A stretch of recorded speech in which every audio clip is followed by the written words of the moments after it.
आज की कहानी का शीर्षक है चोरी।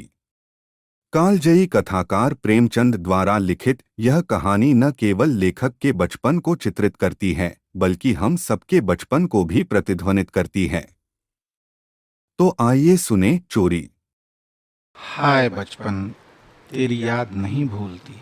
वह कच्चा टूटा घर, वह पुआल का बिछौना, वह नंगे बदन नंगे पांव खेतों में घूमना, आम के पेड़ों पर चढ़ना। सारी बातें आंखों के सामने फिर रही हैं। चमरौधे जूते पहनकर उस वक्त कितनी खुशी होती थी, अब फ्लेक्स के बूटों से भी नहीं होती। गरम पनुए रस में जो मजा था, वह अब गुलाब के शरबत में भी नहीं। चबेने और कच्चे बेरों में जो रस था, वह अब अंगूर और खीर मोहन में भी नहीं मिलता। मैं अपने चचेरे भाई हलधर के साथ दूसरे गांव में एक मौलवी साहब के यहाँ पढ़ने जाया करता था। मेरी उम्र 8 साल थी, हलधर मुझसे 2 साल जेठे थे। हम दोनों प्रातःकाल बासी रोटियां खा दोपहर के लिए मटर और जौ का चबेना लेकर चल देते थे। फिर तो सारा दिन अपना था। मौलवी साहब के यहाँ कोई हाजिरी का रजिस्टर तो था नहीं, और न गैर हाजिरी का जुर्माना ही देना पड़ता था। फिर डर किस बात का।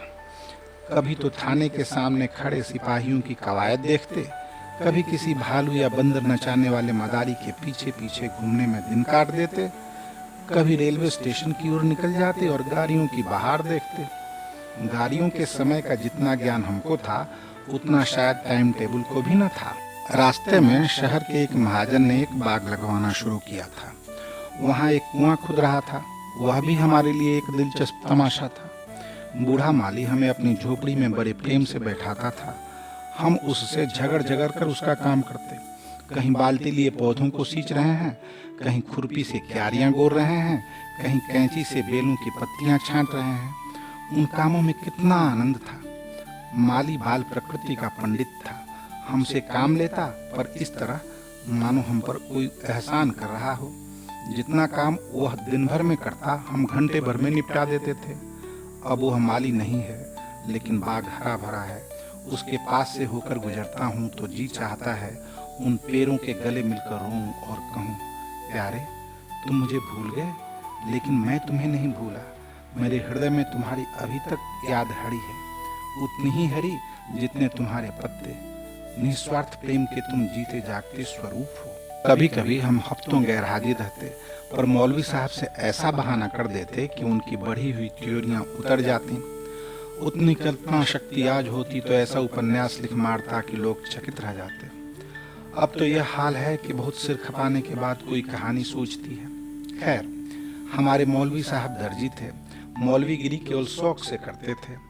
हम दोनों भाई अपने गांव के कुर्मी कुम्हारों से उनकी खूब बड़ाई करते थे। यूं कहिए कि हम मौलवी साहब के सफरी एजेंट थे। हमारे उद्योग से जब मौलवी साहब को कुछ काम मिल जाता तो हम फूले न समाते। जिस दिन कोई अच्छा बहाना न सूझता, मौलवी साहब के लिए कोई न कोई सौगात ले जाते। कभी सेर आधा सेर फलियां तोड़ ली, तो कभी 10-5 ऊख, कभी जौ या गेहूं की हरी हरी बालें ले ली। उन सौगातों को देखते ही मौलवी साहब का क्रोध शांत हो जाता। जब इन चीजों की फसल न होती तो हम सजा से बचने के लिए कोई और ही उपाय सोचते। मौलवी साहब को चिड़ियों का शौक था। मकतब में श्याम, बुलबुल, दहियल और चंडूलों के पिंजरे लटकते रहते थे। हमें सबक याद हो या न हो, पर चिड़ियों को याद हो जाते थे। हमारे साथ ही वे पढ़ा करती थीं। इन चिड़ियों के लिए बेसन पीसने में हम लोग खूब उत्साह दिखाते थे। मौलवी साहब सब लड़कों को पतिंगे पकड़कर लाने की ताकीद किया करते थे। इन चिड़ियों को पतिंगों से विशेष रुचि थी। कभी कभी हमारी बला पतिंगों के ही सिर चली जाती थी। उनका बलिदान करके हम मौलवी साहब के रौद्र रूप को प्रसन्न कर लिया करते थे। एक दिन सवेरे हम दोनों भाई तालाब में मुंह धोने गए। हलधर ने कोई सफेद सी चीज मुट्ठी में लेकर दिखाई। मैंने लपक कर मुट्ठी खोली तो उसमें 1 रुपया था। विस्मित होकर पूछा, यह रुपया तुम्हें कहाँ मिला? हलधर, अम्मा ने ताक पर रखा था, चारपाई खड़ी करके निकाल लाया। घर में कोई संदूक या अलमारी तो थी नहीं। रुपये पैसे एक ऊंचे ताक पर रख लिए जाते थे। एक दिन पहले चचा जी ने सन बेचा था, उसी के रुपये जमींदार को देने के लिए रखे हुए थे। हलधर को न जाने क्यों कर पता लग गया। जब घर के सब लोग काम धंधों में लग गए तो अपनी चारपाई खड़ी की और उस पर चढ़कर 1 रुपया निकाल लिया। उस वक्त तक हमने कभी रुपया छुआ तक न था। वह रुपया देखकर आनंद और भय की जो तरंगें दिल में उठी थीं, वे अभी तक याद हैं। हमारे लिए रुपया एक अलभ्य वस्तु थी। मौलवी साहब को हमारे यहाँ से सिर्फ 12 आने मिला करते थे। महीने के अंत में चचा जी खुद जाकर पैसे दे आते थे। भला कौन हमारे गर्व का अनुमान कर सकता है? लेकिन मार का भय आनंद में विघ्न डाल रहा था। रुपये अनगिनती तो थे नहीं, चोरी खुल जाना मानी हुई बात थी। चचा जी के क्रोध का भी मुझे तो नहीं, हलधर को प्रत्यक्ष अनुभव हो चुका था। यूं उनसे ज्यादा सीधा साधा आदमी दुनिया में न था। चचा ने उनकी रक्षा का भार सिर पर न लिया होता तो कोई बनिया उन्हें बाजार में बेच सकता था, पर जब क्रोध आ जाता तो फिर उन्हें कुछ न सूझता। और तो और चची भी उनके क्रोध का सामना करते डरती थी। हम दोनों ने कई मिनट तक इन्हीं बातों पर विचार किया और आखिर यही निश्चय हुआ कि आई हुई लक्ष्मी को न जाने देना चाहिए। एक तो हमारे ऊपर संदेह होगा ही नहीं, और अगर हुआ भी तो हम साफ इनकार कर जाएंगे, कहेंगे हम रुपया लेकर क्या करते। थोड़ा सोच विचार करते तो यह निश्चय पलट जाता और वह विभत्स लीला न होती जो आगे चलकर हुई। पर उस समय हमें शांति से विचार करने की क्षमता ही न थी। मुंह हाथ धोकर हम दोनों घर आए और डरते डरते अंदर कदम रखा। अगर कहीं इस वक्त तलाशी की नौबत आई तो फिर भगवान ही मालिक है। लेकिन सब लोग अपना अपना काम कर रहे थे, कोई हमसे न बोला। हमने नाश्ता भी न किया, चबेना भी न लिया, किताब बगल में दबाई और मदरसे का रास्ता लिया। बरसात के दिन थे, आकाश पर बादल छाए हुए थे। हम दोनों खुश खुश मकतब चले जा रहे थे। आज काउंसिल की मिनिस्ट्री पाकर भी शायद उतना आनंद न होता। हजारों मंसूबे बांधते थे, हजारों हवाई किले बनाते थे। यह अवसर बड़े भाग्य से मिला था। जीवन में फिर शायद ही यह अवसर मिले, इसलिए रुपये को इस तरह खर्च करना चाहते थे कि ज्यादा से ज्यादा दिनों तक चले। यद्यपि उन दिनों 5 आने से बहुत अच्छी मिठाई मिलती थी और शायद आधा सेर मिठाई में हम दोनों अफड़ जाते, लेकिन यह ख्याल हुआ कि मिठाई खाएंगे तो रुपया आज ही गायब हो जाएगा। कोई सस्ती चीज खानी चाहिए जिसमें मजा भी आए, पेट भी भरे और पैसे भी कम खर्च हों। आखिर अमरूदों पर हमारी नजर गई। हम दोनों राजी हो गए। 2 पैसे के अमरूद लिए। सस्ता समय था, बड़े बड़े 12 अमरूद मिले।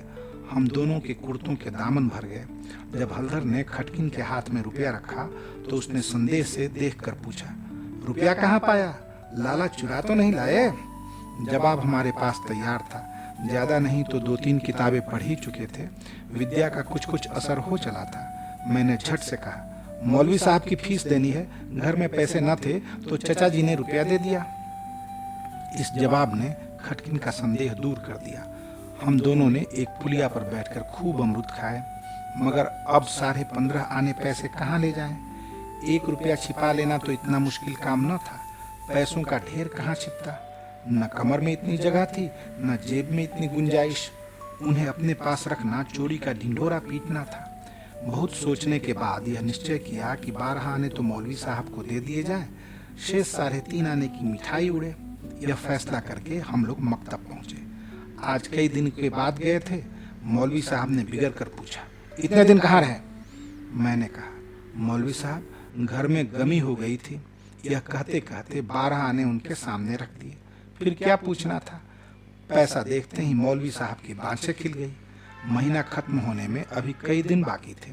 साधारणतः महीना चढ़ जाने और बार बार तकाजे करने पर कहीं पैसे मिलते थे। अब की इतनी जल्दी पैसे पाकर उनका खुश होना कोई अस्वाभाविक बात न थी। हमने अन्य लड़कों की ओर सगर्व नेत्रों से देखा, मानो कह रहे हो, एक तुम हो कि मांगने पर भी पैसे नहीं देते, एक हम हैं कि पेशगी देते हैं। हम अभी सबक पढ़ ही रहे थे कि मालूम हुआ आज तालाब का मेला है, दोपहर में छुट्टी हो जाएगी। मौलवी साहब मेले में बुलबुल लहराने जाएंगे। यह खबर सुनते ही हमारी खुशी का ठिकाना न रहा। 12 आने तो बैंक में जमा कर ही चुके थे। 3.5 आने में मेला देखने की ठहरी। खूब बाहर रहेगी, मजे से रेवड़ियाँ खाएंगे, गोलगप्पे उड़ाएंगे, झूले पर चढ़ेंगे और शाम को घर पहुंचेंगे। लेकिन मौलवी साहब ने एक कड़ी शर्त यह लगा दी कि सब लड़के छुट्टी के पहले अपना अपना सबक सुना दें। जो सबक न सुना सकेगा उसे छुट्टी न मिलेगी। नतीजा यह हुआ कि मुझे तो छुट्टी मिल गई, पर हलधर कैद कर लिए गए और कई लड़कों ने भी सबक सुना दिए थे। वे सभी मेला देखने चल पड़े। मैं भी उनके साथ हो लिया। पैसा मेरे ही पास थे, इसलिए मैंने हलधर को साथ लेने का इंतजार न किया। तय हो गया था कि वह छुट्टी मिलते ही मेले में आ जाए और दोनों साथ साथ मेला देखें। मैंने वचन दिया था कि जब तक वह ना आएंगे एक पैसा भी खर्च न करूंगा, लेकिन क्या मालूम था कि दुर्भाग्य कुछ और ही लीला रच रहा है। मुझे मेला पहुंचे 1 घंटे से ज्यादा गुजर गया, पर हलधर का कहीं पता नहीं। क्या अभी तक मौलवी साहब ने छुट्टी नहीं दी या रास्ता भूल गए? आंखें फाड़ फाड़ कर सड़क की ओर देखता था। अकेला मेला देखने में जी भी न लगता था। यह संशय भी हो रहा था कहीं चोरी खुल तो नहीं गई और चाचा जी हलधर को पकड़कर घर तो नहीं ले गए। आखिर जब शाम हो गई तो मैंने कुछ रेवड़ियां खाईं और हलधर के हिस्से के पैसे जेब में रखकर धीरे धीरे घर चला। रास्ते में ख्याल आया मकतब होता चलूं, शायद हलधर अभी वहीं हो, मगर वहां सन्नाटा था। हाँ, एक लड़का खेलता हुआ मिला। उसने मुझे देखते ही जोर से कहा मारा और बोला, बच्चा घर जाओ तो कैसी मार पड़ती है, तुम्हारे चचा आए थे, हलधर को मारते मारते ले गए हैं। अजी ऐसा तान कर घूंसा मारा कि मियाँ हलधर मुंह के बल गिर पड़े। यहाँ से घसीटते ले गए हैं। तुमने मौलवी साहब की तनख्वाह दे दी थी, वह भी ले ली। अभी कोई बहाना सोच लो, नहीं तो बेभाव की पड़ेगी। मेरी सिट्टी पिट्टी भूल गई, बदन का लहू सूख गया। वही हुआ जिसका मुझे शक हो रहा था। पैर मन मन भर के हो गए। घर की ओर एक एक कदम चलना मुश्किल हो गया। देवी देवताओं के जितने नाम याद थे सभी की मानता मानी। किसी को लड्डू, किसी को पेड़े, किसी को बतासे। गांव के पास पहुंचा तो गांव के डीह का सुमिरन किया, क्योंकि अपने हलके में डीह ही की इच्छा सर्वप्रधान होती है। यह सब कुछ किया, लेकिन ज्यों-ज्यों घर निकट आता दिल की धड़कन बढ़ती जाती थी, घटाएं उमड़ी आती थी। मालूम होता था आसमान फटकर गिरा ही चाहता है। देखता था लोग अपने अपने काम छोड़ छोड़ भागे जा रहे हैं। गोरू भी पूंछ उठाए घर की ओर उछलते कूदते चले जाते थे।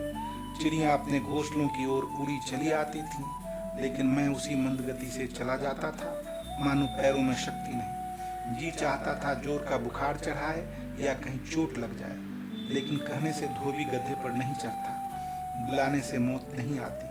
बीमारी का तो कहना ही क्या। कुछ न हुआ और धीरे धीरे चलने पर भी घर सामने आ ही गया। अब क्या हो। हमारे द्वार पर इमली का एक घना वृक्ष था। मैं उसी की आड़ में छिप गया कि जरा और अंधेरा हो जाए तो चुपके से घुस जाऊं घर में और अम्मा के कमरे में चारपाई के नीचे जा बैठूं। जब सब लोग सो जाएंगे तो अम्मा से सारी कथा कह सुनाऊंगा। अम्मा कभी नहीं मारती। जरा उनके सामने झूठ मूठ रोऊंगा तो वह और भी पिघल जाएंगी। रात कट जाने पर फिर कौन पूछता है। सुबह तक सबका गुस्सा ठंडा हो जाएगा। अगर ये मंसूबे पूरे हो जाते तो इसमें संदेह नहीं कि मैं बेदाग बच जाता, लेकिन वहां तो विधाता को कुछ और मंजूर था। मुझे एक लड़के ने देख लिया और मेरे नाम की रट लगाते हुए सीधे मेरे घर में भागा। अब मेरे लिए कोई आशा न रही। लाचार घर में दाखिल हुआ तो सहसा मुंह से एक चीख निकल गई, जैसे मार खाया हुआ कुत्ता किसी को अपनी ओर आता देखकर भय से चिल्लाने लगता है। बरोठे में पिताजी बैठे थे। पिताजी का स्वास्थ्य इन दिनों कुछ खराब था। छुट्टी लेकर घर आए हुए थे। यह तो नहीं कह सकता कि उन्हें शिकायत क्या थी, और वह मूंग की दाल खाते थे और संध्या समय शीशे की गिलास में एक बोतल में से कुछ उड़ेल उड़ेल कर पीते थे। शायद यह किसी तजुर्बेकार हकीम की बताई हुई कोई दवा थी। दवाएं सब बसाने वाली और कड़वी होती हैं। यह दवा भी बुरी ही थी, पर पिताजी न जाने क्यों इस दवा को खूब मजा ले लेकर पीते थे। हम जो दवा पीते हैं तो आंखें बंद करके एक घूंट में ही घटक जाते हैं, पर शायद इस दवा का असर धीरे धीरे पीने में ही होता हो। पिताजी के पास गांव के 2-3 और कभी कभी 4-5 और रोगी भी जमा हो जाते और घंटों दवा पीते रहते थे। मुश्किल से खाना खाने उठते थे। इस समय भी वही दवा पी रहे थे। रोगियों की मंडली जमा थी। मुझे देखते ही पिताजी ने लाल लाल आंखें करके पूछा, कहाँ थे अब तक? मैंने दबी जवान से कहा, कहीं तो नहीं। अब चोरी की आदत सीख रहा है। बोल, तूने रुपया चुराया कि नहीं? मेरी जबान बंद हो गई। सामने नंगी तलवार नाच रही थी। शब्द भी निकालते हुए डरता था। पिताजी ने जोर से डांट कर पूछा, बोलता क्यों नहीं? तूने रुपया चुराया कि नहीं? मैंने जान पर खेल कर कहा, मैंने कहा। मुंह से पूरी बात भी निकलने पाई थी कि पिताजी विकराल रूप धारण किए, दांत पीसते झपट कर उठे और हाथ उठाए मेरी ओर चले। मैं जोर से चिल्लाकर रोने लगा, ऐसा चिल्लाया कि पिताजी भी सहम गए। उनका हाथ उठा ही रह गया। शायद समझे कि जब अभी से इसका ये हाल है तब तमाचा पड़ जाने पर कहीं इसकी जान ही न निकल जाए। मैंने जो देखा कि मेरी हिकमत काम कर गई तो और भी गला फाड़ फाड़ कर रोने लगा। इतने में मंडली के 2-3 आदमियों ने पिताजी को पकड़ लिया और मेरी ओर इशारा किया कि भाग जा। बच्चे ऐसे मौके पर और भी मचल जाते हैं और व्यर्थ की मार खा जाते हैं। मैंने बुद्धिमानी से काम लिया, लेकिन अंदर का दृश्य इससे कहीं भयंकर था। मेरा तो खून सर्द हो गया। हलधर के दोनों हाथ एक खंभे से बंधे थे, सारी देह धूल धूसरित हो रही थी और वह अभी तक सिसक रहे थे। शायद वह आंगन भर में लौटे थे। ऐसा मालूम हुआ कि सारा आंगन उनके आंसुओं से भर गया है। चची हलधर को डांट रही थी और अम्मा बैठी मसाला पीस रही थी। सबसे पहले मुझ पर चची की निगाह पड़ी। बोली, लो वो अभी आ गया। क्यों रे, रुपया तूने चुराया था कि इसने?